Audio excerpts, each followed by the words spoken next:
Well, good morning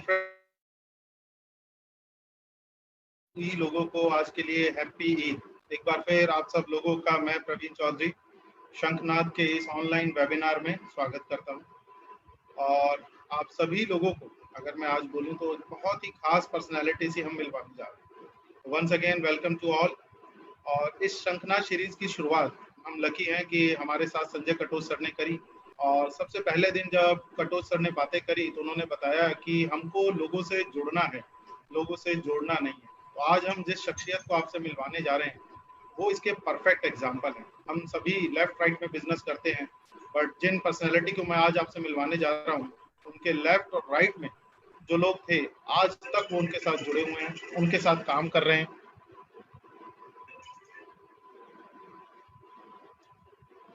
तो मैं बहुत ज़्यादा टाइम नहीं लूँगा उनको बुलाने के लिए, लेकिन मैं उनके बारे में थोड़ा-सा आपको बताना चाह रहा हूँ। जैसा मैंने बोला, he is an perfect example, leadership के एक परफेक्ट एग्ज़ाम्पल हैं। लेफ्ट और राइट दोनों को चलते आज तक लेके चले आ रहे हैं। जब वो गोल्ड हुए थे, तो उनके लेफ्ट और राइट में लोग सिल्वर हो गए थे। जब वो वीनस हुए थे, तो लेफ्ट और राइट में डायमंड्स हो गए थे। जब वो मरकरी हुए, तो लेफ्ट और राइट के अंदर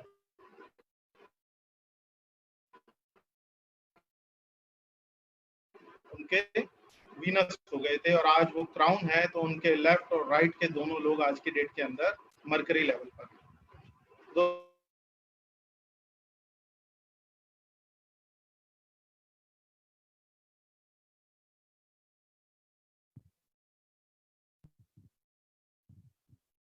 और गाड़ी में घरवाली और कुछ इसी टाइप का बिजनेस संजीव जी का रहा है। घर, गाड़ी, बंगला सभी कुछ उन्होंने यहाँ पर अचीव किया है। इसका नाम है जिसको हम सब जानते हैं, हम सब अपनी मीटिंग में उनके बारे में बोलते हैं, बात करते हैं। मैं लकी हूँ कि श्याम जी और संजीव जी मेरी टीम में हैं।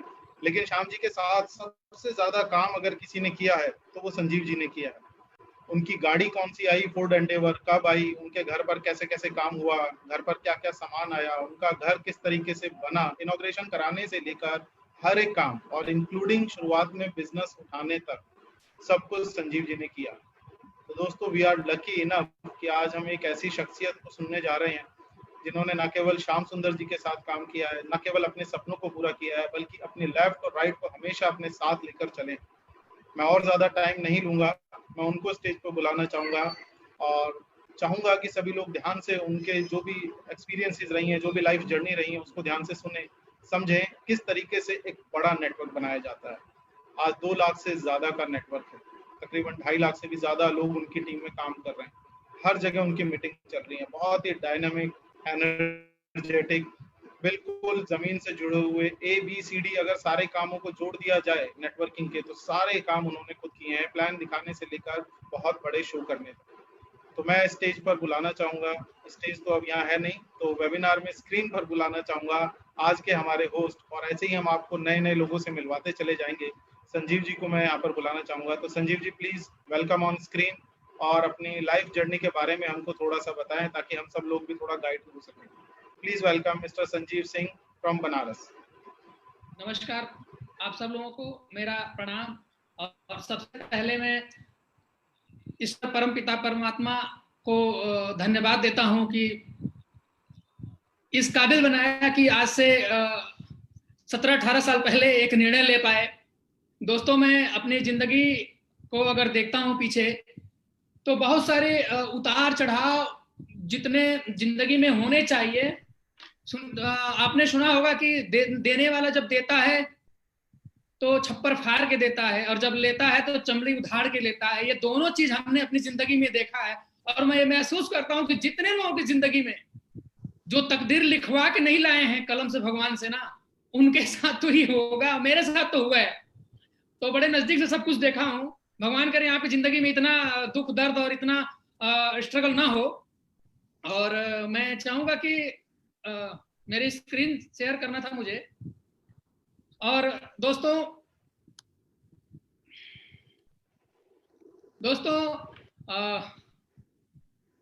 मुझे याद है जब इस बिजनेस को मैंने ज्वाइन किया और काम करना शुरू किया, उससे पहले की मैं बात करता हूं कि जब मैं, क्या स्क्रीन शेयर कर सकते हैं?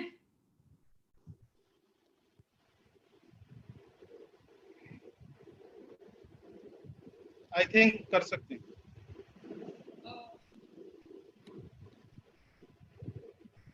डिसेबल अटेंड्स दे रहा है ना अभी।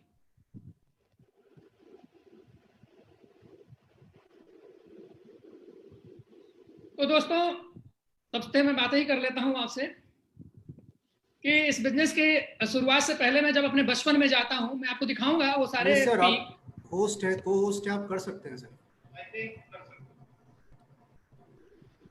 Host disabled attendance screen sharing.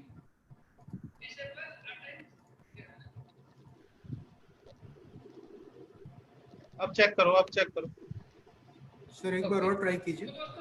कर लिया मतलब आ गई। Thank you. तो दोस्तों मुझे ये फोटो आप देख रहे होंगे, मुझे अभी ये फोटो मैं भी बहुत देखा हूँ, मेरे बच्चों ने कल देखा इस फोटो को। ये मेरा बचपन का फोटो है। एक छोटा सा नाम बड़े प्यार से मेरी माँ ने रखा, जिसका नाम रखा संजीव। घर का भी नाम था, लेकिन मेरी माँ ने संजीव के अलावा मेरे नाम में कभी भी दूसरा नाम नहीं रखा। और उस समय संजीव नाम बड़ा फेमस हुआ करता था और मेरी माँ को बहुत पसंद था। मेरा जन्म हुआ देव दिवाली के दिन, लेकिन चूंकि पता नहीं था, जब मैं पढ़ने गया हाई स्कूल में, जब फॉर्म डालने गया तो मैंने अपना डेट ऑफ बर्थ पता भी नहीं चला, 6/6/1975 लिख दिया, जबकि रियल में कुछ कम ही होगा। तो मेरा जन्म देव दिवाली का है। और मैं आपको बताऊं कि मेरी बीबी का भी जन्म जो है फेस्टिवल पे ही है। मेरे तीनों बच्चों का जो बर्थ है वो फेस्टिवल पे ही है। तो जिंदगी यहाँ से शुरुआत हुई दोस्तों। कुछ मैं 15 साल का जब हुआ तो घर से पढ़ने के लिए मैं चला आया गाजीपुर। गाजीपुर एक जिला है, आपको पता होगा, बहुत फेमस है, और सेब शॉप में और फेमस हो गया। तो 15 साल का था, मैं पढ़ने के लिए गाजीपुर में आ गया। 1990 की कहानी है। और मैं वहां पे अपनी पढ़ाई जारी रखी और फिर पढ़ते पढ़ते, और आप देख सकते हैं कि बड़ा ही स्मार्ट सा था मैं, बड़ा शौकीन भी था।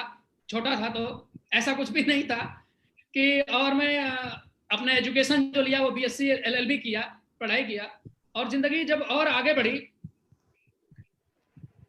और मैं ये नहीं कहूंगा कि मैं पढ़ने में बहुत 30 मार खा था। मैं भाई साहब कभी फर्स्ट ब्रेंच पे कभी बैठा नहीं, ठीक है, मुझे आगे वाले पे बैठना अच्छा नहीं लगता था और आराम से पीछे रहा। सेकेंड क्लास थिंकिंग थी और इस तरीके से मैं आगे चलता चला गया। मैं पीछे और अगर आपको बढ़ के दिखाऊं तो जिस क्लास में मैंने 1 2 3 4 5 पढ़ा है ना, वो क्लास था ही नहीं। हम लोग पेड़ के नीचे पढ़ते थे, स्कूल नहीं था उस टाइम में हमारे क्षेत्र में, और स्कूल था भी तो बहुत दूर था, शहर में जाना होता था। तो इस तरीके से सब कुछ हुआ। ये मेरे पापा जी हैं जो बेहद कंबाइंड फैमिली थी। मेरे दो मम्मी पापा ने मिलकर के बहुत अपनी जिंदगी में बहुत आगे बढ़े, बहुत आगे। मैं पीछे की बात करता हूँ, जब मैं अभी पैदा भी नहीं हुआ था तो इन लोगों ने अपने उस टाइम के अंदर बहुत बड़े बड़े काम किए थे। 1963 में इन्होंने ट्रैक्टर खरीदा था 23,000 का, जो इंडिया में नहीं बनता था, वो पोलैंड का बना हुआ था। तो इस हिसाब से समझ में आता है कि ये लोग कितने एग्रेसिव थे अपने काम के लिए और बड़े स्तर पे बिजनेस को करना चाहते थे। और इन्होंने 3-3 ईंट भट्ठे भी चलाए। और मम्मी बताती है कि जब ईंट भट्ठे से वो लौट के आते थे तो गोरी में पैसे लेकर आते थे, क्योंकि उस समय 500-1000 की नोट नहीं हुआ करती थी, 10 पैसे 20 पैसे और इस टाइप के जो सिक्के हुआ करते थे, शायद उस टाइप के पैसों को लेकर के बोरियों में आते थे घर पे। फिर इन लोगों ने पैसा जब बहुत ज्यादा हुआ तो इन लोगों ने सोचा कि चलो कोल्ड स्टोर लगा ले। किसी दोस्त से समझा और दोस्त ने वही सलाह दिया और कोल्ड स्टोर बदल गया। इन्होंने एक 12 बीघे की जमीन खरीद ली जो ऑन रोड है, आज अरबों की हो चुकी है। और फिर इन्होंने फिर सोचा कि चलो, इनके एक दोस्त ने बस खरीदा, इन्होंने सोचा कि चलो बस ले लेते हैं। फिर उसने फिर घुमा दिया तो वही इन्होंने ट्रैक्टर खरीदा था। फिर इस हिसाब से फिर और आगे बढ़ते चले गए। ये लोग कृषि के मामले में नंबर 1 हो गए। बिजनेस में पार्टनरशिप थी, उसमें घाटा हो गया। तो जो पार्टनर था वो एक्सपायर हो गया और जिसका उधार था वो सब खत्म हो गया। तो उससे इन लोगों ने हाथ हटा लिया। फिर ये हुआ, दोनों भाइयों ने डिसाइड किया कि नहीं चलो हम लोग कुछ और करते हैं। फिर बड़े स्तर पर खेती चालू की और खेती भी ऐसी वैसी खेती नहीं की, इन्होंने बहुत जबरदस्त तरीके से खेती की। ये मैंने अपने बचपन में देखा भी है कि इन लोगों को 10-10 बीघे 15-15 बीघे इन लोग आलू लगाते थे और इनके पास हमेशा काम करने वाले लोग रहते थे। कम से कम 50-100 लोग हमेशा काम करने वाले रहते थे जो काम करते थे खेतों में। हमने देखा है अपने पिताजी लोगों को कि 10-10 बीघे प्याज का बीज डाल देते थे और जैसे ही वो 3-4 इंच का होता था तो वो बिक जाता था खेत में ही खड़े खड़े। और पैसे तो इतने होते थे कि दोपहर में एक आदमी जाता था तो उसको झोरे में भर के ले आता था। तो इस तरीके से इन लोगों ने पैसा कमाया। लेकिन दोस्तों बहुत बचपन की बातें हैं, ये सुनी सुनाई सी मम्मी बताती हैं। तो ये सब कुछ सिलसिला रहा और जिंदगी आगे बढ़ता चला गया। और बहुत दयालु थे ये लोग, बहुत दया था। जितने भी काम करने वाले थे कभी उनको इन्होंने नौकर नहीं समझा। मैंने देखा एक बार अपने पिताजी को कि ये अपने लिए सूज लेकर के आए एक, और एक जो इनके साथ एक काम करता था लड़का घर पे, और उसने कहा कि दादा बड़ा बढ़िया है सूज। तो उसको उन्होंने दे के बोला कि जरा तुम पहन के देखो। और जब उसने पैर में डाल लिया तो बोले ले जाओ। तो वो चीज देखी है। और फेस्टिवल आता था हमारे यहाँ मकर संक्रांति के दिन, तो 3-3 बोरी मतलब लोगों को बांटने में कि ये गोभी और ये सारी चीजें बांटी जाती थी। दरवाजे पे बहुत सारे लोग सुबह से लेकर शाम तक लाइन लगा रहता था। तब मेरा बचपन था, मैंने देखा है, मैंने भी दिया है। मम्मी एकदम दिन भर लगी रहती थी। इस तरीके से सब कुछ चला दोस्तों। तो ये जो संस्कार मिला मम्मी पापा से वो बड़ा ही अच्छा मिला। पापा 2007 में साथ छूट गया। और फिर मम्मी हैं, आज भी हैं मम्मी, मेरे साथ ही हैं और इसी यहीं पे हैं, बनारस में ही हैं और मेरे साथ ही रहती हैं दोस्तों। और मम्मी ने बड़े प्यार से मेरा नाम रखा। मम्मी का सपना था सूट में पहना हूं। लेकिन मैं बताऊं कि जब मैं पढ़ता था इंटर में तो मेरी माँ बोलती थी कि बेटा सूट ले लो। तो मैं बोलता था मम्मी इसको पहन के मैं कहाँ जाऊंगा। मैं बोलता था ये बात कि मैं पहन के कहाँ जाऊंगा। तो मैं, लेकिन मुझे एक बात समझ में आती है कि हर माँ बाप का कुछ ऐसा ही सपना होता है। मेरे मम्मी पापा भी कोई डिफरेंट नहीं थे, कुछ उसी में से माँ बाप हैं और इन्होंने सब कुछ किया और आगे बढ़ा कारवां। एक दिन आया मेरी जिंदगी में, ब्यूटीफुल डे, 19 नवंबर सन 2001 को, जब इस बिजनेस को मैंने देखा और जो प्रेजेंटेशन देने वाला था, भाइयों मैं आपको बताना चाहूंगा कि प्रेजेंटेशन देने वाला कोई आम आदमी नहीं था। वो बीटेक नहीं किया था उस टाइम के अंदर, पीएचडी किया हुआ एक आदमी था। वो प्रेजेंटेशन दे रहे थे तो मैं सुन रहा था और मैं प्रेजेंटेशन तो भूल गया। मैं उसी को देख रहा था कि यार ये तो पीएचडी भी कर लिया, हम पता नहीं पीएचडी कर पाएंगे भी कि नहीं कर पाएंगे। और ये आदमी इस बिजनेस को कर रहा है तो मैं तो अभी ग्रेजुएशन फाइनल ईयर, मेरा बीएससी फाइनल ईयर था उस टाइम में, तो मैं तो बीएससी फाइनल ईयर कर रहा हूँ, पता नहीं क्या होगा, चलो यार कर लेते हैं। और फिर मैंने इसको करा, इस बिजनेस की शुरुआत करी। मैं बताऊंगा कि इस बिजनेस को जो मुझे अपॉर्चुनिटी मिली तो श्याम जी मेरे मित्र थे और वो मुझसे एक ही बात बोला करते थे कि संजीव जी अगर आप करोगे तो मैं करूंगा। तो मैं बोला पता नहीं क्या है ये मास्टर रोज घूमता रहता है सब बिना मतलब का लेके। तो मेरे बोला नहीं आप एक बार प्लान तो देखो। मैंने कहा चलो देख लेते हैं। मैंने देखा, मैंने बोला नहीं करेंगे। और मैं आपको बताऊं कि मैं और मेरे अपलाइन दोनों ने एक साथ इस बिजनेस को ज्वाइन किया। और जब मैंने ज्वाइन किया तो 5 रेफरेंस के साथ इस बिजनेस को ज्वाइन किया दोस्तों, अकेला नहीं, 5 रेफरेंस। क्या मैंने उन 5 लोगों को समझाया ये मैं खुद भी सोचता हूँ। मेरे जितने भी दोस्त सबको उठा के ज्वाइन करा दिया और 5 रेफरेंस से ज्वाइन किया। और उस समय कंपनी का एक टारगेट निकला था कि जो लोग भी 4 रेफरेंस करेंगे उनको कार, एक लकी ड्रा निकला हुआ था। संजय कटोच साहब यहाँ पे हैं, उनको भी पता है, जो पुराने लोग हैं बहुत पुराने, उन्हीं को ये बात पता है। और लकी ड्रा निकाली गई थी कार, 4 रेफरेंस वालों में मेरा भी उसमें एक नाम था और मुझे कंसोलेशन प्राइज मिला था। उसमें एक मारुति की 800 कार थी जो छिंदवाड़ा श्री स्मार्ट नाम का एक व्यक्ति जो लकी ड्रा को जीत के ले गया था। तो दोस्तों आए ही थे बड़े तगड़े रूप में, लेकिन थोड़े टाइम के बाद जितने लोगों ने प्रेजेंटेशन दिया वो लोग सब लोग गायब हो गए, सारे सीनियर पता नहीं कहाँ चले गए। लेकिन मेरा जो जुनून था वो सुरूर में बदल गया, एक जुनून चढ़ता चला गया, रुका नहीं मैं कभी। और मैंने उसी दिन अपने दोस्त को प्लान देना शुरू किया और अपने लोगों को बताना शुरू किया कि चलो ये हमने बिजनेस किया है। और जब मैंने ज्वाइन किया तो मैं आपको बताऊं कि कोई प्रोडक्ट नहीं था, ऑनलाइन एजुकेशन और 40 MB वेब स्पेस हमको मिला था। और हम लोगों को बताते थे कि भाई एक बिजनेस से ऐसे ऐसे ऐसे ऐसे धड़ाक से बता देते थे, 2 4 8 16 32 वाला फार्मूला, और लोग हंस के चले जाते थे। मेरे दोस्त भी चले गए, कई एक दोस्त चले गए और किसी ने इस बिजनेस को कुछ नहीं बोला। और मेरे को तब भी देखते थे वो हंसते थे, मैं उनको देख के हंसता था, मुझे देख के हंसते थे।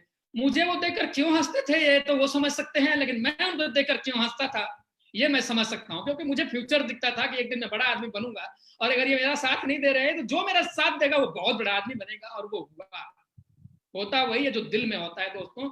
हमारी नीयत में खोट नहीं थी। मैंने जिस भी आदमी को अपॉर्चुनिटी ये दिखाई, ये सोचकर नहीं किसी को दिखाया कि इसको ज्वाइन करा दूंगा तो 1000 रुपया मिल जाएगा। मैं पैसे के लिए इस बिजनेस में नहीं आया हूं मेरे भाई, सिर्फ पैसे के लिए नहीं आया, लोगों को अमीर बनाने का मुझे बड़ा अच्छा लगता था। क्योंकि मैं इस बिजनेस से पहले मैं सोशल वर्क में भी था, मैं समाज की सेवा करता था और मुझे बड़ा अच्छा लगता था वो सारे काम के, लोगों का किसी का एडमिशन नहीं हो रहा वो करवाना, मतलब इस तरीके के छोटे मोटे काम कराना, और विद्यार्थी परिषद में मैं रहा, आरएसएस में मैं रहा, इन सब चीजों में मेरा बहुत इंटरेस्ट रहा। लेकिन जब इस बिजनेस अपॉर्चुनिटी को देखा तो सब कुछ मैं भूलने लगा, और इसी के साथ मैंने अपने काम की बहुत अच्छी शुरुआत कर ली, और काम तो बढ़ने लगा। लेकिन दोस्तों मैं बताऊं कि काम इस कदर बढ़ने लगा कि एक अलग तो भागनी शुरू हो गई, जिसमें विनोद सैनी आ गए और भागने लगा, इनका मोबाइल आ गया, फिर बाइक विनोद सैनी ने ले लिया, फिर दिनेश गुप्ता जी आ गए, ऐसे लोग हमारे धुरंधर आ गए और एक काम बढ़ने लगा। 1 साल गुजर गया और काम आगे बढ़ने लगा। टीम में कार आ गई, विनोद सैनी पर्ल हो गए, दिनेश गुप्ता पर्ल हो गए, इन लोगों ने कार ले ली, काम बढ़ता रहा, काम बढ़ता। लेकिन इन दोनों लोगों ने कभी मुझसे ये नहीं पूछा कि सर आप अपना चेक दिखाओ। एक्चुअली मेरा चेक आ नहीं रहा था। एक हमारा अपलाइन था जो जिसने सबको शोर मचा दिया कि जी संजीव जी की इनकम नहीं आती है, तो उसने कुछ और पता नहीं क्यों ऐसा बोला, अब वो जाने। तो मेरे से इन लोगों ने एक बार भी नहीं बोला, और फिर विनोद सैनी आए, बोले सर मैं आपके नीचे आपके लेग में मैं सेल देता हूँ, मैं आपकी दूसरी लेग चलाऊंगा। हम डोंट टेक टेंशन यार, तुम कमाओ, तुम्हारी गरीबी मैंने बड़ी नजदीक से देखी हुई है, तुम चलो काम करो, तुमने कह दिया हमारे लिए बहुत बड़ी बात है, अब चलेगा ना। लेकिन मैं आपको बताऊं कि लोग मेरे टीम में बढ़ते जा रहे थे, लेकिन सारा ट्रेनिंग, जितना भी प्रेजेंटेशन करना सब मुझे था, सारा वर्कशॉप करना मुझे था, सारा फॉलोअप करना, सेल्स निकालना, रिजल्ट भेजना, ये सारा काम मैंने कभी कुछ छोड़ा नहीं। मेरी इनकम नहीं हो तो क्या हुआ, मेरा बिजनेस होता, मैं अपना काम करता चला जा रहा था और अपने काम को। अच्छा एक बात और बताना चाहूंगा कि उस समय में कोई कीट और कोई ऐसा कुछ भी नहीं था।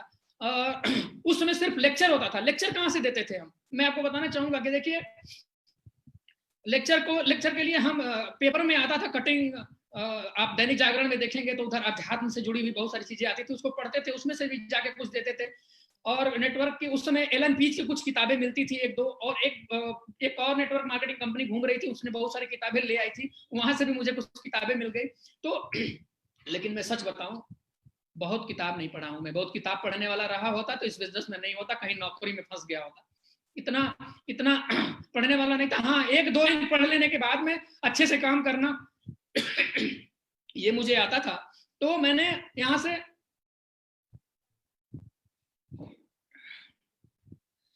काम करना शुरू किया, और 19 महीने बाद, 19 महीने लग गए। मैं और मेरे अपलाइन भी वही थे, उनका भी कोई काम नहीं चल रहा था, मेरा भी नहीं चल रहा था। 19 महीने बाद फिर मैंने देखा कि उनके घर में बहुत बुरे हालात हो चुके थे, क्योंकि उनकी स्थिति बहुत खराब थी। 3 बच्चे थे, ट्यूशन पढ़ा के चल रहे थे, इस बिजनेस में आके वो भी बंद हो गया, तो स्थिति बहुत खराब होने लगी। तो हमने बोला कि चलो मास्टर साहब आप अपना काम, पहले आपका काम बढ़वाते हैं। फिर उनके काम को बढ़वाया, और उस समय 1-2 लोग और आए, कन्हैया प्रजापति जी का नाम आपने सुना होगा, और बहुत सारे लोगों को हम लोगों ने ज्वाइन कराया, उनके काम को बढ़वाया। आजमगढ़ गए, आजमगढ़ में बहुत सारे अच्छे लोगों को नेटवर्क में ले आए। सारा प्रेजेंटेशन मैं खुद और विनोद सैनी, दिनेश गुप्ता जी जो जाके करते थे, इन लोगों का काम बढ़ने लगा। फिर जब इन सब लोगों का काम बढ़ गया, विनोद सैनी, दिनेश गुप्ता का भी काम बढ़ गया, तो मुझे लगा कि फिर मेरे लाइफ में सदीप जी का एंट्री हुआ। मैंने इनको इन्वाइट किया, इनको ट्रेनिंग दिखाया, सब कुछ किया, और फिर ये ज्वाइन किए, फिर मेरा काम शुरू हुआ।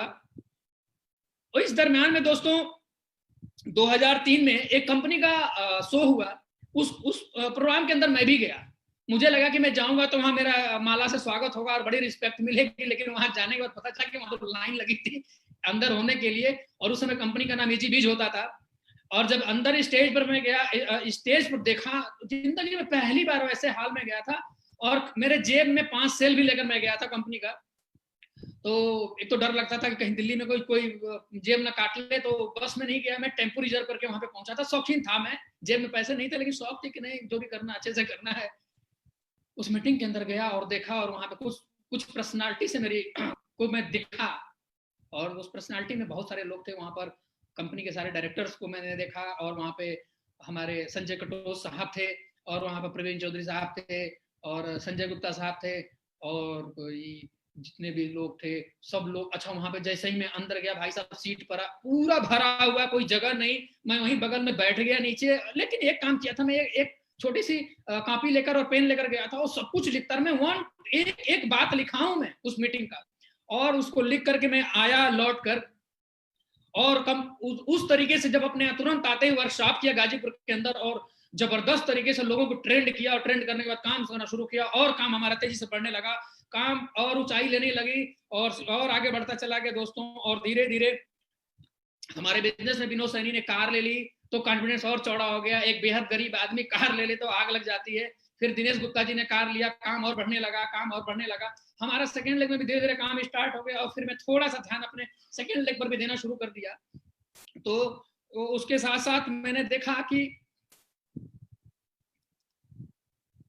जब 2007 में मैंने मेरी कार आई, जब मैं रूबी बना, आप देख सकते हैं यहाँ पर मेरी बड़ी बेटी है और मैं हूँ, मेरी वाइफ है।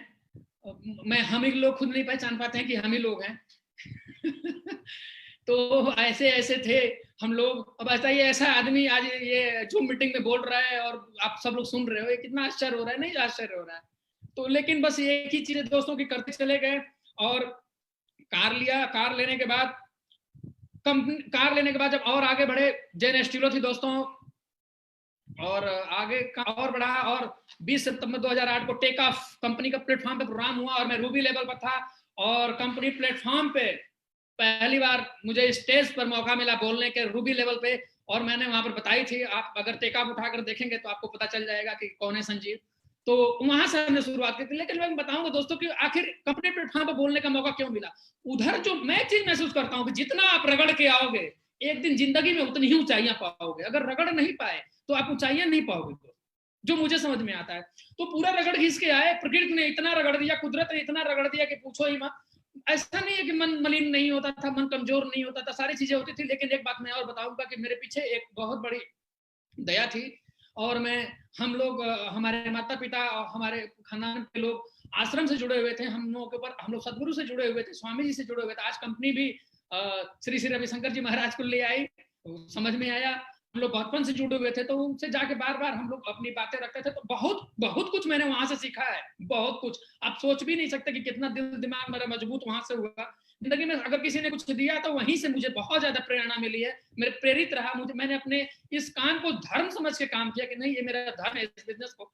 तो कंपनी प्लेटफॉर्म पे मैंने पहली बार आगाज किया और मुझे लगता है कि वहां से एक बहुत अच्छी पहचान बनी एक छोटे से आदमी की, कि लोग जानने भी लगे सेफ शॉप के अंदर कि ये भी एक आदमी है। और देखिए डायरेक्टर साहब के साथ मेरा फोटो भी है, ये मैं ही हूँ।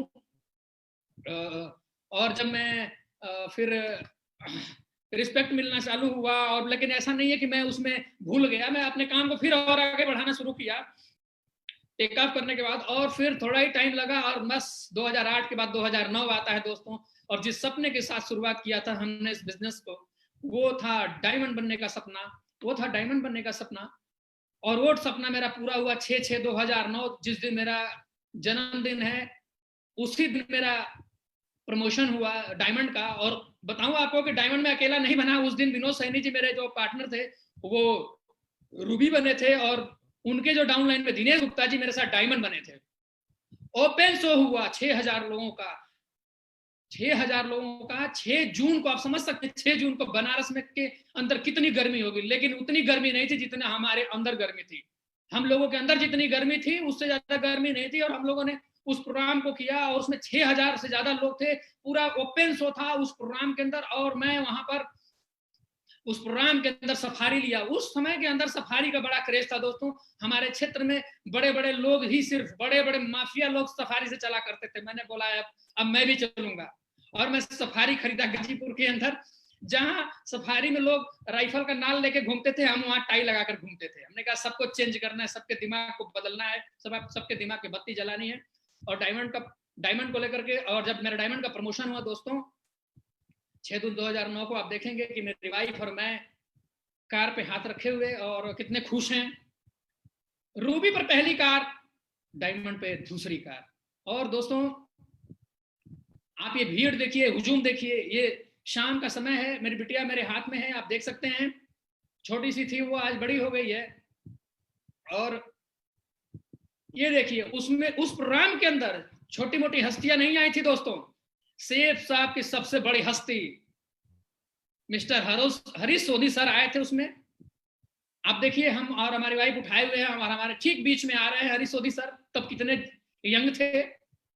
और पीछे और भी आपको फोटो दिखाऊंगा, देखिए ये राजू सर हैं, टीटू सर हैं, सब लोग आए थे उस प्रोग्राम के अंदर अपना आशीर्वाद देने के लिए। और ये देखिए पहला फोटो में दिख रहे हैं, दूसरा फोटो और तीसरे फोटो में देखिए मैं और मेरी वाइफ, मेरी बिटिया, और मशाल जलता हुआ बिल्कुल ओपन शो। एक गर्मी के समय का सीन है दोस्तों। 6000 लोगों से खचाखच भरा हुआ वो जगह, जिसके अंदर ये मेरा प्रमोशन हुआ। और आगे बढ़ा, ये कंपनी के हमारे डायरेक्टर जिनका फोटो लगा हुआ है, इन सब लोगों ने आशीर्वाद दिया हम लोगों को और इनको मजबूर किया। मैं आपको बताना चाहूंगा पीछे जाकर के थोड़ा सा दोस्तों, जब हमने कंपनी बिजनेस को ज्वाइन किया तो जो दिल्ली में सबसे ज्यादा हमारा प्रमोशन होता था, जब भी हमारा प्रोग्राम होता था तो उसमें 90% गाजीपुर से प्रमोशन हुआ करता था दोस्तों। सबसे ज्यादा पैकेज हम लोग लेते थे, सबसे ज्यादा हम हमेशा हिट रहते थे। सप्ताह के अंदर सबसे ज्यादा सेल्स कंपनी में करने वाले बंदे हुआ करते थे। 3-4 की मैं बात कर रहा हूँ, 3-4-5 के अंदर हम लोग तूफान की तरह से अपने काम को बढ़ा रहे थे दोस्तों और बढ़ाते चले जा रहे थे, जिसका नतीजा था। और डायमंड पे आशीर्वाद देने के लिए डायरेक्टर साहब को मजबूर होकर बनारस के काशी की धरती पर, सारनाथ भगवान बुद्ध की धरती पर आना पड़ा और आशीर्वाद देना पड़ा और आशीर्वाद हम लोगों को मिला। और आज अब उस आशीर्वाद का देन है कि देखिए हम लोग कैसे कैसे दिन दुगुने और रात चौगुने 8 गुने बढ़ते चले जा रहे हैं दोस्तों। और जब प्रोग्राम हो गया उसके बाद मैं आपको थोड़ा सा बीच में बताऊंगा कि 2007 में हमारे अपलाइन श्याम जी से हमारा साथ छूट गया दोस्तों। एक दिन मीटिंग थी और वो मीटिंग में ना जाके वो बनारस में चले आए और बनारस में अचानक रात में पता लगा कि उनका एक्सीडेंट हो गया। पुलिस वालों ने फोन किया। उस समय मेरी जेनी स्टीलो कार आ चुकी थी। मैं अपनी कार लिया और 5 अपने नेटवर्क के लोगों को लिया और लेकर चले। एक ड्राइवर को भी लिया था, लेकिन ड्राइवर भी थोड़ी देर गाड़ी चलाने के बाद झलमलाने लगा, कहा सर हम नहीं गाड़ी चला पाएंगे, मुझे डर लग रहा है। फिर मैं गाड़ी भी लिया और लेकर के बनारस में 10-10:30 बजे रात में आए। यहाँ सिंह हॉस्पिटल है, वहीं पे श्याम जी के साथ उनका छोटा भाई और एक वकील साहब भी थे और एक ड्राइवर भी था और श्याम जी कार चला रहे थे और बहुत बुरी तरीके से एक्सीडेंट हो गया था। सब लोग एडमिट थे। इनको डॉक्टर ने रिफर कर दिया कि इनको बीएचयू लेके जाओ और मैं और कन्हैया जी लेकर के बीएचयू चले गए। जब बीएचयू पहुंचे तो उन्होंने, डॉक्टर आते थे और टच करके चले जाते थे, फिर उन्होंने लास्ट में जवाब दे दिया कि ले जाइए इनको। भाई साहब 11 बजे रात में लाश लेकर हम खड़े थे वहां पर। अब न रोया ही जा रहा था न कुछ बोला ही जा रहा था, करे क्या। फिर वहां से लेकर फिर हॉस्पिटल पे आए और यहाँ 3 लोग उनके खुद ही एडमिट पड़े हुए हैं, उनका इलाज चल रहा है। उन लोगों को नहीं बताया। फिर वहां से रात में लेकर के गए वहां पुलिस स्टेशन पे, 1 बज गया। फिर पुलिस वालों ने बोला कि हम लोग 6 बजे सारा कुछ काम करेंगे। फिर सुबह हो गई, रात भर उस लाश के साथ वहां पड़े रहे। फिर पुलिस के FIR हुआ, सब कुछ हुआ। फिर वहां से उनको घर लेकर के गए वहां पे और फिर मुझे लग रहा है कि 10-11 बज गया। नहीं, घर नहीं ले गए, पहले पोस्टमार्टम करने ले गए। पोस्टमार्टम हुआ, उसके बाद घर ले गए। फिर वहां से उनका पूरा दाह संस्कार कराए और सारा काम हुआ। अब पूछो ही मत, वहां की स्थिति बहुत बदल चुकी थी। उसमें मेरी जो सबसे ज्यादा सपोर्ट किया, मेरी वाइफ ने सपोर्ट किया, क्योंकि अब आसान नहीं रह गया था श्याम जी के न रहने के बाद उस परिवार को संभालना। तो बहुत उस कंडीशन में बहुत ज्यादा सपोर्ट किया मेरी वाइफ ने। और फिर हम लोग उनको लेकर के करते गए। फिर आगे बढ़ा, काम और बढ़ा। और फिर उनको शहर में उन्होंने बोला कि हमको रहना है। फिर शहर में उनको हमने रूम दिलाया, शिफ्ट कराया। फिर उन्होंने बोला कि नहीं हमें एक मकान बनवाना है। मैंने कहा ठीक है। फिर एक जमीन ढूंढी और 12 लाख की और उस पर 36 लाख लगा के एक मकान बनाया। सब कुछ कंप्लीट कराया, उसकी ओपनिंग भी कर रही और सबको बुलाया। जितने भी हमारे टीम के जो मेन लोग थे उनको बुला लिया और उसमें उनका गृह प्रवेश कराया। और जब उसमें शिफ्ट हो गए, उनका परिवार शिफ्ट हो गया, तब फिर यहाँ से मैं बनारस को शिफ्ट चला आया। फिर मैं आगे बढ़ गया दोस्तों, तो बनारस में आ गया और बनारस में मैं शिफ्ट कर गया।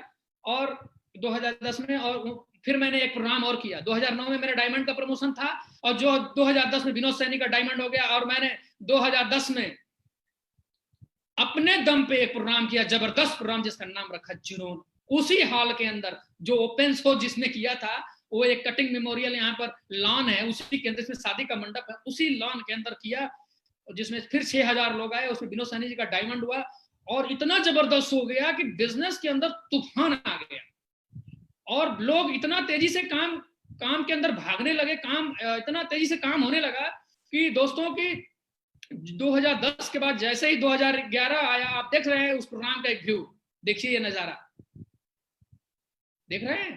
तो ये नजारा था उस प्रोग्राम का।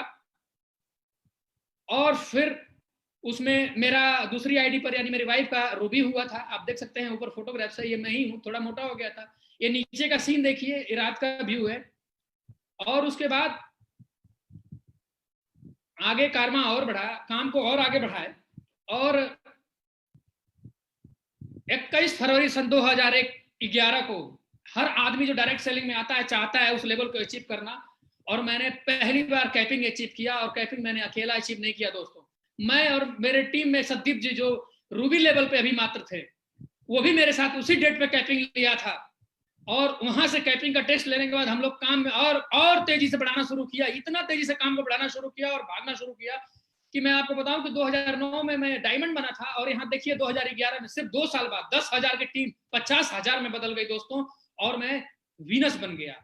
और वीनस बना, और वहां पर कुछ अप्रैल मई के महीने में मैंने फिर एक ओपन शो हुआ कटिंग मेमोरियल में, कटिंग मेमोरियल लॉन है यहाँ पे, वहां किया, और वहां पे 4 प्रोग्राम हुए, जिसके अंदर एक प्रोग्राम में 200 सिल्वर जिसको हम मेंटेन कर रहे थे, 19 गोल्ड, 17 पर्ल, और बहुत सारे टोपाज, इमराल्ड, रूबी और diamond, double diamond, Venus, Sadeep ji उसमें डायमंड हुए थे, दिनेश गुप्ता जी डबल डायमंड हो गए थे।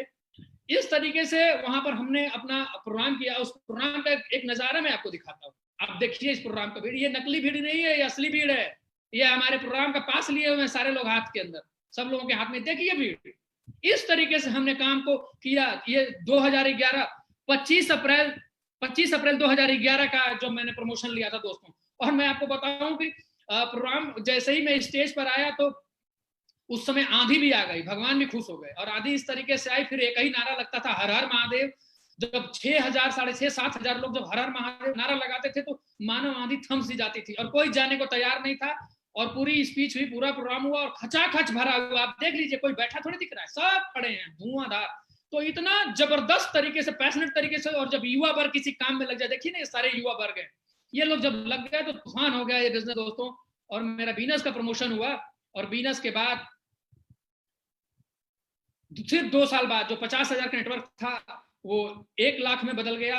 और मैंने, हाँ यहाँ पर एक बात और बताना था कि जब मैं वीनस हुआ था उसी समय मैंने बनारस में अपनी एक प्रॉपर्टी ले ली थी, और उससे पीछे 2010 में मैंने अपने नेटिव प्लेस पे, अपने गांव पे जहाँ मेरा जन्म हुआ है, गाजीपुर के से 30 किलोमीटर दूर, वहां पे मैं मम्मी ने बोला कि बेटा एक घर बनवा दो, तो वहां पर भी एक 35 लाख रुपए लगा करके मैंने एक घर कंप्लीट कराया, बिल्कुल अल्टर कर दिया था, बिल्कुल नए सिरे से उस घर को बनाया। फिर जब वहां बन गया तो उसके बाद बनारस में मैंने अपना जो जमीन लिया, उस एक कॉर्नर प्लाट लिया करीब 2.5 बीसवे का, तो उसमें हमने कंस्ट्रक्शन शुरू कर दिया, और फिर अपना काम बढ़ता चला गया। और उसी समय मेरा प्रमोशन हुआ, सिर्फ 2 साल के अंदर मेरा 2013 में मैंने मरकरी कंप्लीट कर लिया, और 14 में देखिए 1 फरवरी को मेरा प्रमोशन होता है, और मैं मरकरी बन गया दोस्तों। 1 लाख का नेटवर्क हो गया, 1 लाख का हुजूम हुआ गया। जब मैं मरकरी बना तो मेरे दोनों लेग में, प्रवीण चौधरी साहब ने बिल्कुल सही बोला कि मेरे दोनों लेग में दोनों हाफ पार्टनर उस समय वीनस थे, सदीप जी और विनोद सैनी दोनों वीनस हो चुके थे। और उसके बाद बहुत सारे लोग triple diamond, double diamond, diamonds की लाइन लगी थी, और एक शानदार प्रोग्राम को हम लोगों ने ऑर्गेनाइज किया। और जब मैं मरकरी बना तो मैंने, ये रहा लखनऊ के अंदर मेरा प्रमोशन हुआ, और आप भीड़ को भी देख सकते हैं, ये मैं स्टेज पर हूँ। इसके बाद ये देखिए, ये स्टेज का शो, मैं, मेरी वाइफ, मेरी बिटिया मेरी थोड़ी सी बड़ी हो गई थी, दूसरी वाली बिटिया भी गोद में है।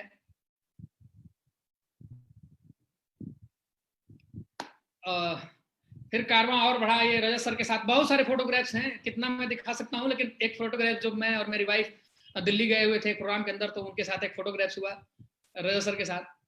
तो ये यहाँ तक हम पहुंचे। और फिर इसके बाद आप देखेंगे कि जब मैं बताना चाहूंगा कि जब बहुत सारे प्रोग्राम, और मैं आपको बताऊं कि इतिहास कोई मैंने नया नहीं रचा है दोस्तों, इतिहास तो मैं 2009 से पहले ही रचना शुरू कर दिया था।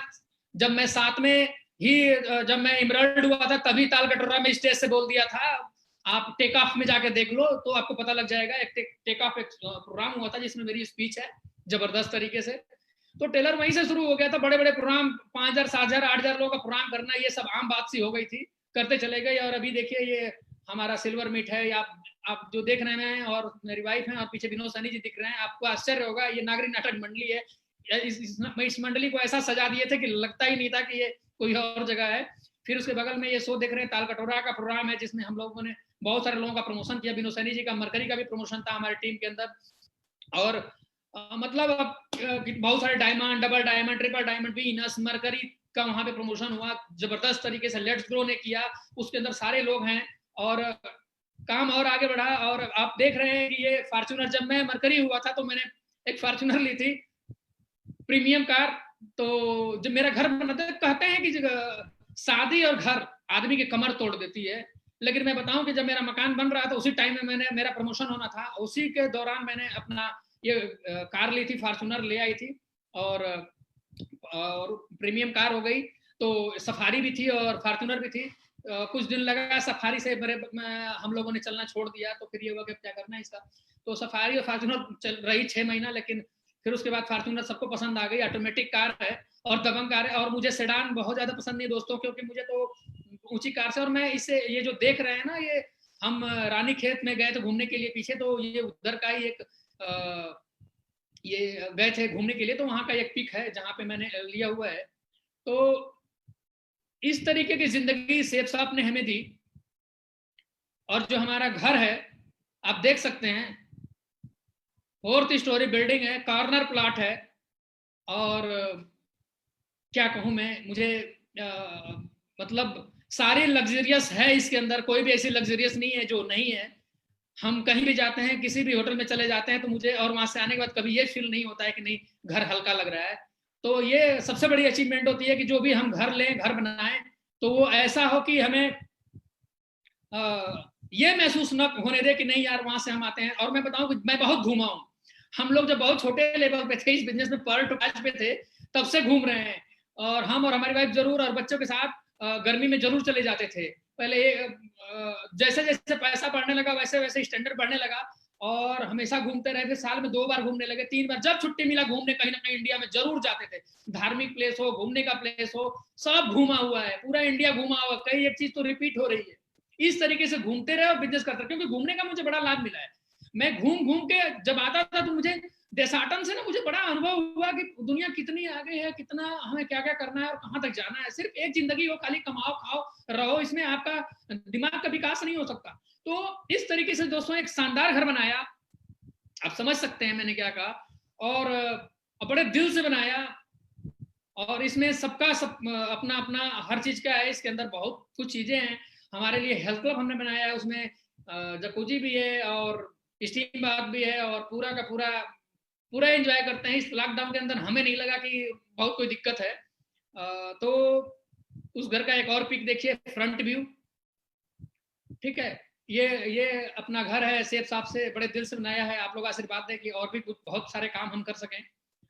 तो ये सब कुछ अगर दोस्तों हो पाए, तो मैं एक ही बात बोलूंगा कि अगर आप कॉन्फिडेंस के साथ, विश्वास के साथ अपने काम को नहीं करेंगे तो आप बहुत आगे नहीं जा सकते। अगर बहुत आगे जाना है तो ये काम आपको करना होगा।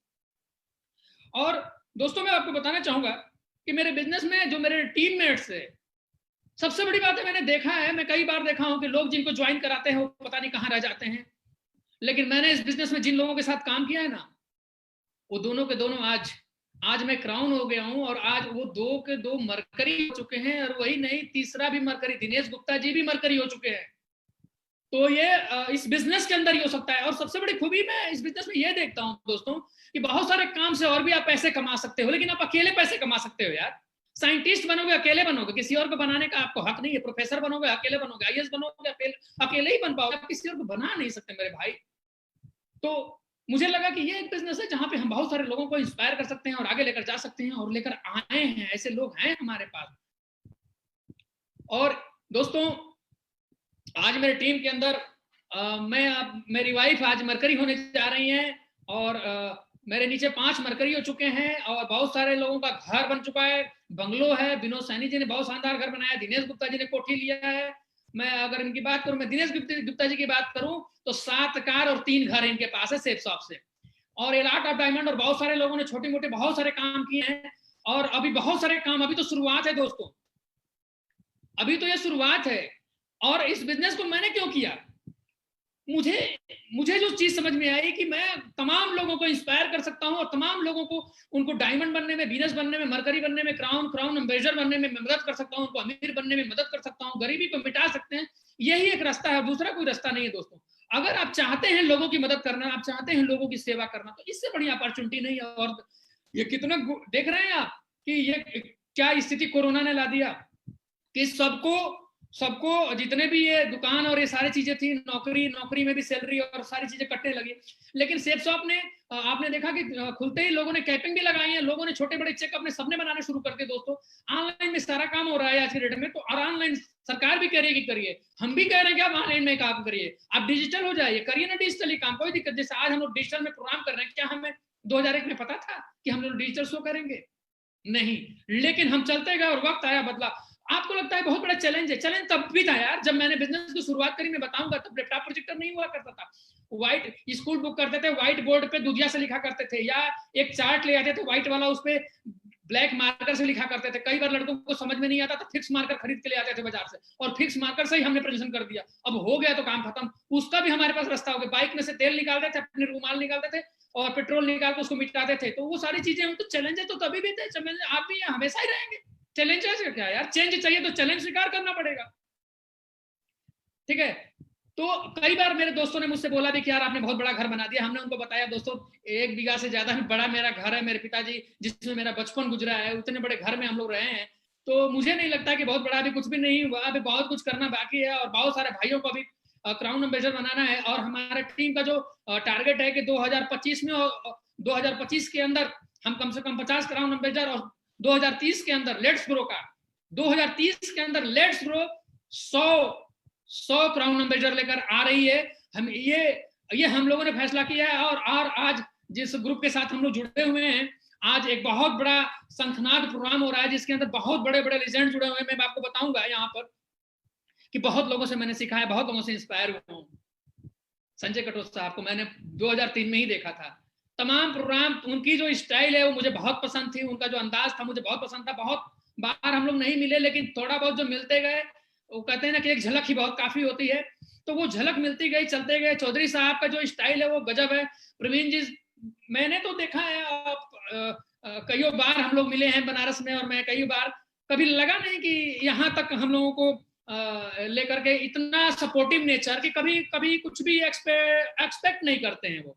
चौधरी साहब तो मैंने देखा है प्रवीण चौधरी जी से कि कोई लालच नहीं है उनको मुझसे। ये बहुत बड़ी बात है, और मैं खुद ही लालची नहीं हूँ किसी चीज का। मुझे बस एक ही लालच होती है कि आप सब लोग आगे बढ़े, आप सब लोग आगे बढ़े, और मेरा टीम और मेरे दोस्त जो भी सुन रहे हो। देखो मैं पहले दिन से, मैं डाउनलाइन को सिर्फ नहीं, पैरेलल लाइन को, श्याम जी का जो दूसरा लेग चला वो पूरा का पूरा चला, क्योंकि वहां गरीबी बहुत ज्यादा थी, उनके घर में बहुत मजबूरी थी। आपने उनकी गरीबी को नहीं देखा, हमने देखा है भाई साहब। घर नहीं था, प्लास्टिक कवर ओढ़ करके वो सोते थे वो लोग, तो उस गरीबी को मैंने देखा है। उनके बच्चों का नाम और सब कुछ मैंने देखा है। छोटा सा था उनका जो बड़ा वाला बेटा, आज जवान हो गया है, 18-20 साल का आज हो चुका है, तो वो सब कुछ देखा है। लेकिन मैं एक ही बात बोलूंगा कि आज मेरे नेटवर्क में विनोद सैनी जी, आज विनोद सैनी जी की मैं बात करता हूँ, तो विनोद सैनी जी जब यहाँ पर आए थे और बनारस में इनका जमीन लिया गया, उस दिन बिटिया होने वाले, वो जब जमीन हम लोग फाइनल करके गए तो इन्होंने बोला सर जमीन तो हम लोगों ने डन कर दिया। तो फिर मैंने बोला कि ये तो बिटिया का लक्षण दिख रहा है, क्योंकि जब धन आता है तो कहते हैं लोग कि बेटियां आती हैं, और वैसा ही हुआ। उनकी पहली बार और बिटिया हुई तो फिर प्रॉपर्टी लिया, शानदार तरीके से सब कुछ बनाया, घर, और उनका बहुत बड़ा कोठी है, अभी अंडर कंस्ट्रक्शन, अभी बन रहा है, अभी चल रहा है, अभी रुका थोड़े ना है, कंप्लीट थोड़ा ना। कोई 2 कमरों में नहीं है यार। अपना जो सपना है वो यही था कि रहे। मैं आपको बताऊंगा, अगर पीछे जिंदगी को, तो 90 से लेकर के और करीब 23 साल तक, 22 साल तक मैं किराए के घर में रहा हूँ। 13-14 में मैं अपने मकान में शिफ्ट हो गया, और उसका ग्राउंड फ्लोर पे, क्योंकि सब खाली रखने के लिए वो मकान मालिक को मना करता था। तो उसमें शिफ्ट होने के बाद फिर हमने मकान का वो पहला जो ओपनिंग किया, उसमें हमारे स्वामी जी आए हुए थे, और उनके अंदर हुआ, उनके आशीर्वाद से हुआ।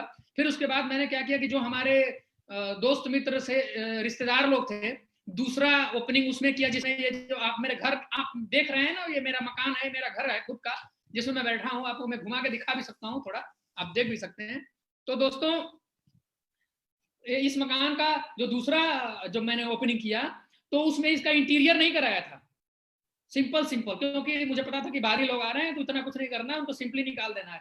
और तीसरा जब मैंने इसकी ओपनिंग की 11 नवंबर सन 2015 को, सॉरी 5 नवंबर सन 2015 को, 5 नवंबर सन 2015 को जब मैंने इसकी ओपनिंग की अपने घर की, तो उसके अंदर कोई नहीं था, सिर्फ और सिर्फ बिजनेस एसोसिएट्स थे।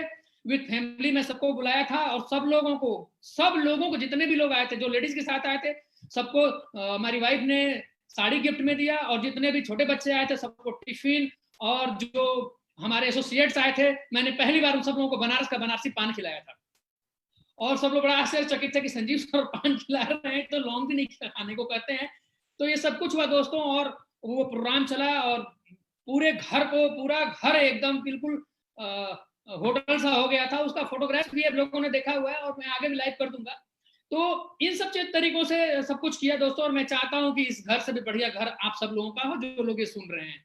मेरा ये सपना है कि जितने भी लोग मेरे नेटवर्क में हैं, जितने भी लोग इस बिजनेस में आए हैं अपनी जिंदगी बनाने के लिए, उनकी जिंदगी बने और इन ऊंचाइयों को वो हासिल करें, वो बहुत आगे जाए, क्योंकि वो आए ही बनने के लिए। तो दोस्तों मेरा एक ही सपना है कि बस अब लोगों की मदद करना, लोगों की मदद करना और लोगों की मदद करना, लोगों की मदद करना जमीर है मेरा। और मैं तो एक ही बात बोलता हूँ कि देखो वो जीवन ही क्या जो दूसरों के काम ना आए, सिर्फ अपने लिए जिया, अपनी ही रोटी चलाई, उसको इंसान नहीं कहते हैं। और मैं कहीं सुन रहा था एक दिन कि कहीं एक दिन मैं सुन रहा था कि जो अपने लिए काम करता है, कर्म करता है, अपने पैसे के लिए, अपने जीवन के लिए, उसको कर्म कहते हैं। और जो दुनिया के लिए, संसार के लिए, समाज के लिए कर्म करता है, उसको सत्कर्म कहते हैं। दोस्तों ये सत्कर्म का काम है, आप इसको करिए। और मैं बहुत सात्विक हूँ, सात्विक खाना, सात्विक लाइफ है हमारी, और बहुत खुशहाल हैं हम लोग। आज मैं और मेरी दो बेटियां हैं, एक छोटा सा बेटा है, आप सब लोगों के आशीर्वाद से, मालिक की दया से। और मेरी मम्मी आज बनारस में ही रहती हैं, क्योंकि मम्मी थोड़ी सी ओल्ड हो गई हैं, तो आज हमारे साथ बनारस में ही वो भी रहती हैं। और शानदार जिंदगी और उनका बहुत बड़ा आशीर्वाद है। और मैं उनको बोलता भी हूँ कि मम्मी ये अब आप ये घर देखिए, अब हम लोग जा रहे हैं गाँव पे। अरे नहीं नहीं, हम अकेले यहाँ क्या करेंगे। तो बड़ा अच्छा लगता है, वो भी समय याद आता है। मेरी माँ बहुत मुझे प्यार करती थी, मैं जानता हूँ। कौन माँ होगी जो प्यार नहीं करती होगी दोस्तों। और मैं अपने नेटवर्क को बहुत ज्यादा प्यार करता हूँ, और मैं सब लोगों के साथ काम करता हूँ। मैं कभी ये नहीं सोचा कि नहीं ये पैरेलल है जिसके साथ काम नहीं करना है। मैं सबके साथ काम किया, और मैं सबको ये बोलता हूँ कि आप सबके साथ काम करिए, सबको अच्छा सलाह जीवन में दीजिए। क्यों दीजिए मैं बता देता हूँ उसके बारे में भी। आप शास्त्र को उठाकर पढ़ लीजिए, जैसा आप करेंगे आपकी जिंदगी में वैसा ही हो जाएगा। किसी को अगर आप गलत सिखाने जाएंगे तो आपकी जिंदगी में सिर्फ गलत होना शुरू हो जाएगा। इसलिए भाइयों मैं आपसे निवेदन करता हूँ कि आप हिंदुस्तान में आपका जन्म हुआ है, धर्म की नगरी में जन्म हुआ है, तो आप सही चीज का प्रसारण करिए और फैलाइए, क्योंकि सही चीज बढ़ेगी तो ही दुनिया बहुत अच्छी और नेक बनेगी, और जब तभी हम लोग बहुत आगे जाएंगे और एक अच्छे समाज का निर्माण कर सकते हैं। आज युवा वर्ग आज देख रहे हैं कि तमाम करोड़ों लोग, कई करोड़ों लोग बेकार हो चुके हैं, और उनको सबसे ज्यादा, उसमें मैं आपको बताना चाहूंगा कि सबसे ज्यादा जो बेरोजगार हुए हैं लोग, नौकरियां जिनकी छूटी हैं, वो 4-5 स्टेट से हैं, यूपी, बिहार और झारखंड और राजस्थान से लोग हैं। मैं दोस्तों मैं एक बात कहना चाहूंगा आप सब लोगों से कि जितने भी आप सब लोग हैं, सब लोग अपने भाइयों के लिए काम करिए, उनको इस बिजनेस को दिखाइए, उनको विश्वास दिलाइए कि हम सब साथ में हैं, उनको अमीर बनाइए। दोस्तों क्यों बनाइए, तमाम लोग अब हमारे बिजनेस के अंदर हैं जो बहुत गरीब थे, बहुत अनपढ़ लोग भी इस बिजनेस में डायमंड बने हैं। गोलगप्पे बेचने वाला डायमंड बन गया, पंचर बनाने वाला डायमंड बन गया, सामान बेचने वाला, सब्जी बेचने वाला डायमंड बन गया, इलेक्ट्रॉनिक की दुकान वाला डायमंड बन गया। अगर वो इस बिजनेस में नहीं, उनको बिजनेस अपॉर्चुनिटी अगर किसी ने नहीं दी होती, तो शायद वो भी मुंबई, दिल्ली, सूरत में कहीं ना कहीं नौकरी में चले गए होते और लॉकडाउन के अंदर रोडों पर घूम रहे होते अपनी पत्नियों के साथ। लेकिन ऐसा नहीं हुआ। आज वो अपने घर में ऑडी लेकर के घर में बैठे हुए हैं, लोग एक अच्छी जिंदगी जी रहे हैं। क्यों? क्योंकि उनको अपॉर्चुनिटी किसी ने दिया। आपका भी जिम्मेदारी होता है, हमारी भी ये जिम्मेदारी होती है, हम सबकी ये जिम्मेदारी होती है कि पूरे हिंदुस्तान के अंदर जो बेरोजगार पड़े हुए हैं लोग, जो नौकरियों से बेकार हो रहे हैं लोग, उन सब लोगों को लेकर के जाएं और ये अवसर को दें, उनको समझाएं, उनको बताएं और सिस्टम से बताएं और इस बिजनेस में लेकर के आए और उनको ज्वाइन कराएं, उनको diamond, Venus, mercury, crown ambassador बनाएं और बहुत आगे जाएं दोस्तों। और इसी के साथ मैं एक और बात कहना चाहूंगा कि एक सपना है। मैं इस बिजनेस में आया था दोस्तों पहली बार, मैं आपको बताना चाहूंगा थोड़ी सी और। इसमें जब हम लोग सेफ सा ज्वाइन किए थे तो सिर्फ डायमंड की बात होती थी, और वो डायमंड घर कर गया दिमाग के अंदर, उसके आगे कभी समझ नहीं आता था। लेकिन मैं अब लोगों के दिमाग में डायमंड नहीं घुसाता हूँ, क्राउन एम्बेसडर घुसाता हूँ। क्राउन एम्बेसडर बनना यार 50 लाख में कुछ होता नहीं है, 50 लाख तो ऐसे वैसे चला जाता है यार, 50 लाख की तो गाड़ी मिल रही है आज की डेट में। तो क्राउन एम्बेसडर बनना बहुत जरूरी है, क्योंकि एक शानदार जिंदगी जीनी है दोस्तों।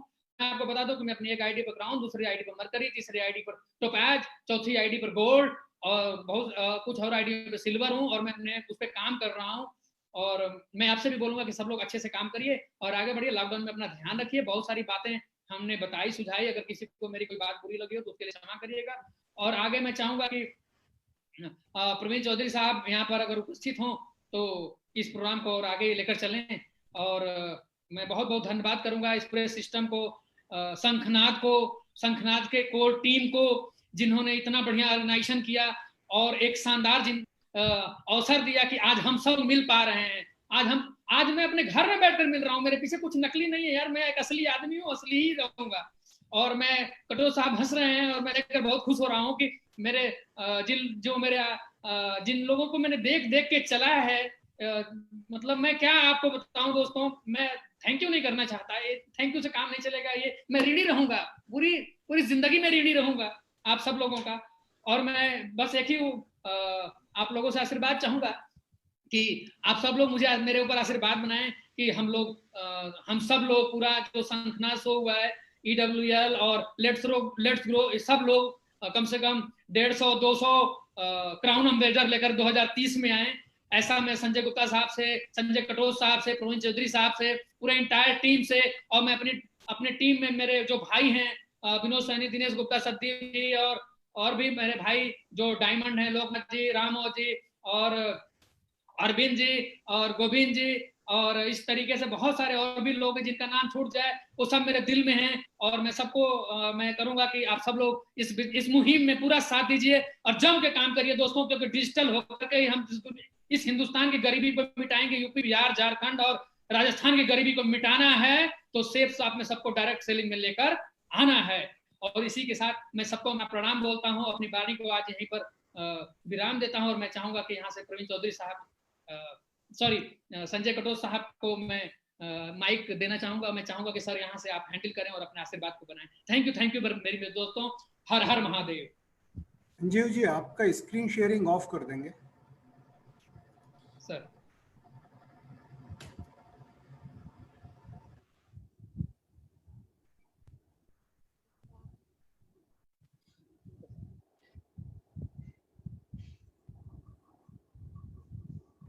क्या हो गया? हो गया सर? मेरा वीडियो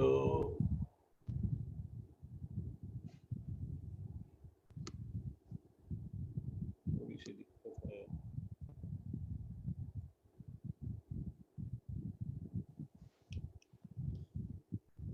दोस्तों नमस्कार, बहुत ही शानदार आज का वेबिनार रहा। संजीव जी, आपने अपने नाम को आज सार्थक कर दिया।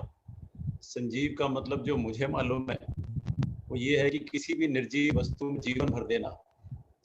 और आपका जो आज का जो लेक्चर बोला हूँ या ये जो एक मोटिवेशनल स्पीच थी जो आज आपने हजारों और लाखों लोगों को दी है, जिसमें ये एहसास कराया, मैं तो सोच में बैठा था कि हम लोग खुद भी और आप जैसे लोग कैसे लोग हैं जिनके दिमाग में बात आ जाती है कि हमें सत्कर्म का काम करना है, हमें कोई ऐसा काम करना है जो अपने लिए नहीं करना, हमें समाज के लिए भी काम करना है। आपने बहुत अच्छी बात बोली कि सेल्फिश हम उन लोग सिर्फ अपने बारे में सोच रहे हैं। और मैं ये कह रहा हूँ कि हमारे तो काम की खूबसूरती यही है कि हम लोग हमेशा दूसरों के लिए सोचते हैं। जब हम किसी के पास जाते हैं तो हम सोचते हैं इसका भी भला हो जाए, लेकिन खैर हमें लोग किस निगाह से देखते हैं। आज आपने जो भी बातें सामने रखी, एक बहुत सुंदर बात रखी कि सत्कर्म का काम हम कर रहे हैं, तो हम सत्कर्म काम को बढ़ाते रहेंगे। आपने अपना जो सफर बताया आज, बहुत सारी बातें मैं आपको जानता हूँ। सेफ शॉप की जिंदगी हमारी हो गई है जब से आप इस बिजनेस में, मैं आपको जानता हूँ, और लेकिन इतना नहीं जानता था जितना आज मौका मिला है आपके बारे में जानने का। कैसे कैसे आपने एक छोटी गाड़ी ली, फिर एक सफारी ली, फिर एक फॉर्च्यूनर ली। आपका घर देख के मैं दंग रह गया, मुझे नहीं पता था आपका घर भी इतना बड़ा है। और उस घर से भी बड़ा जो मैंने पूरी स्पीच में देखा है, उससे भी बड़ा आपका दिल है। आज भी आप लोगों के लिए काम करना चाहते हैं, आज भी आप ऐसा काम, ऐसी बातें कर रहे हैं कि भाई मैं दुनिया के लिए कुछ करना चाहता हूँ, मैं लोगों की जीवन बनाना चाहता हूँ। So it was totally a very very inspiring story. और मुझे लग रहा है कि इस वेबिनार में जितने भी हजारों लाखों लोग इस बात को सुन रहे होंगे वो ये रियलाइज करेंगे कि नेटवर्क मार्केटिंग ही आखिरकार एक जीवन है जिसमें हम अपनी जिंदगी भरपूर जी सकते हैं। ये सब चीजें जो आज संजीव जी ने बताई, ये तो पार्ट ऑफ लाइफ में आएंगी हमारे जीवन में, कोई रोक नहीं सकता है। संजीव जी ने देखा कि 1 गाड़ी, 2 गाड़ी, 3 गाड़ी, घर, लोग, खुशियां, इतने बड़े बड़े भीड़ में सम्मेलन, मीटिंगें, कितने लोग दुआ देते होंगे आपको, कितने लोग आपसे आशीर्वाद लेते होंगे, कितने लोग आपसे बनना चाहते होंगे। तो मैं सिर्फ ये कहना चाहता हूँ कि बहुत बहुत बहुत धन्यवाद फॉर उन सभी लोगों की तरफ से जिनको आज आपके कारण मार्गदर्शन मिला होगा, जिनके कारण आज आप उनकी उम्मीदें जागी होंगी, जिनको ये लगा होगा कि हम भी संजीव सर की तरह बन सकते हैं। तो एक बार फिर बहुत बहुत थैंक यू वेरी मच, शुक्रिया। और एक बात और कहना चाहूँगा, बड़ा अच्छा लगा कि श्याम सुंदर जी आपकी टीम में थे। वो इस दुनिया में नहीं है, लेकिन वो एक माइलस्टोन है आज भी, पूरी दुनिया उनको जानती है। सेफ शॉप की दुनिया तो उनको जानती ही है कि कौन है श्याम सुंदर जी, जिनकी एक्सीडेंट में मृत्यु हुई और फिर भी आपने उस फैमिली को सपोर्ट किया। मैंने उनके बारे में कहानी सुनी थी कि उनकी कुछ इंश्योरेंस भी थी और इंश्योरेंस क्लेम देने वाले काफी उनको दिक्कतें दे रहे थे कि आपकी ये इंश्योरेंस नहीं क्लेम हो सकती जब तक आप ये नहीं दोगे, वो नहीं दोगे, फलाना नहीं दोगे। उनकी मिसेस काफी परेशान हुई थी इस बात के लिए, लेकिन फिर एकदम उनको गुस्सा आया कि भाई ठीक है, तुम्हारी इंश्योरेंस नहीं चाहिए, रख लो, जब तुम्हारा मन करेगा दे देना। सर वो अभी तो मेरे इंश्योरेंस सारा मैं ही मैनेज करता था। मैं एक दिन घबरा गया, हमने कहा कार गई भाड़ में हमें नहीं चाहिए इंश्योरेंस पैसा। और मैं ये कहना चाहता हूँ कि वो that is a true inspirational story कि आज भी उनके घरों में लाखों रुपए की इनकम जाती है। इंश्योरेंस तो क्या एक बार कुछ देती है, आज भी उनका जीवन यापन बहुत खुशी से चलता है। और बहुत, मैं कहूंगा कि बहुत खुशनसीब है आप कि आपके नेटवर्क में आप इतना कर पाए, उनको ये हक दिला पाए, क्योंकि जीवन में जीवन और मृत्यु तो ये पल के खेल है, पता नहीं लगता है। लेकिन कैसे कहते हैं ना कि मतलब जीवन के साथ भी और जीवन के बाद भी, ये तो है एक LIC का, लेकिन ट्रू मैनर में तो ये सेफ शॉप के बारे में कही जा सकती है बात कि जीवन के साथ भी और जीवन के बाद भी। So thank you very much, बहुत बहुत शुक्रिया आपके इस मोटिवेशनल स्पीच के लिए, अपना समय देने के लिए। और मैं जितने भी वेबिनार में हमारे लोग सुन रहे हैं, मैं उनको ये कहना चाहता हूँ कि आगे आने वाले समय में भी हर मंडे को, अब हम ये सीरीज जो है वो हर सोमवार को शुरू करने जा रहे हैं। हमने पहले 2-3 दिन के लिए इसको शुरू किया था, लेकिन बहुत सारे वेबिनार्स हो रहे हैं, बहुत सारी मीटिंग हो रही है, बहुत सारे लोग एक्साइटेड हैं, समय नहीं है उनके पास, काम, आज घर में बैठ के भी कोविड के दौर में बहुत ज्यादा काम वो कर रहे हैं। तो उन्होंने कहा कि सर हमें थोड़ा सा समय दो, तो हम उनकी बात को ध्यान में रखते हुए हम हर मंडे अब ये वेबिनार किया करेंगे। और हर मंडे 11:30 बजे हम आपको सेफ शॉप की एक महान हस्ती से मिलाएंगे। महान हस्ती कहने के बाद मुझे एक बात और कहनी पड़ती है कि जब हस्तियों का नाम आता है तो सेफ शॉप का नाम आता है। हम आम आदमी है जिसको कौन मिलवाता है कि हस्ती है, वो कहते हैं जी ये है, इनका नाम ये है, इनका नाम ये है। आप किसी भी शख्स से जाकर के मिलो, उसको कभी हस्ती से नहीं जोड़ा जाता। और हम लोग जब यहाँ पर हैं तो हम बोलते हैं कि ये हस्ती है, ये महान हस्ती है और इन्होंने ये किया और वो किया। सो संजीव जी, आपकी हस्ती से और एक महान हस्ती से आज हमारी मुलाकात हुई। वेबिनार्स में हम आने वाले समय में सभी को अपनी सेफ शॉप की नई नई हस्तियों से मिलाएंगे, रूबरू कराएंगे, ताकि उनको जीवन दर्शन मिले, ताकि उनको फैसला लेने का मौका मिले, ताकि वो डिसाइड कर पाए कि जहाँ पर भी वो बैठे हैं सिर्फ अपने लिए जी रहे हैं। अगर अपने लिए भी जीना है और जिंदगी के लिए भी जीना है और दुनिया के लिए भी जीना है, तो दोस्तों आपका बहुत बहुत स्वागत है। आप हमारे किसी भी लीडर से, हस्ती से, जहाँ भी आप संपर्क करना चाहते हैं, हमारे साथ आगे बढ़ना चाहते हैं, उनको संपर्क करें। और अगले सोमवार तक के लिए, तब तक के लिए शुक्रिया दोस्तों, थैंक यू वेरी मच। हम लोग इसी मीटिंग को यहीं पर समाप्त करते हैं। धन्यवाद। धन्यवाद।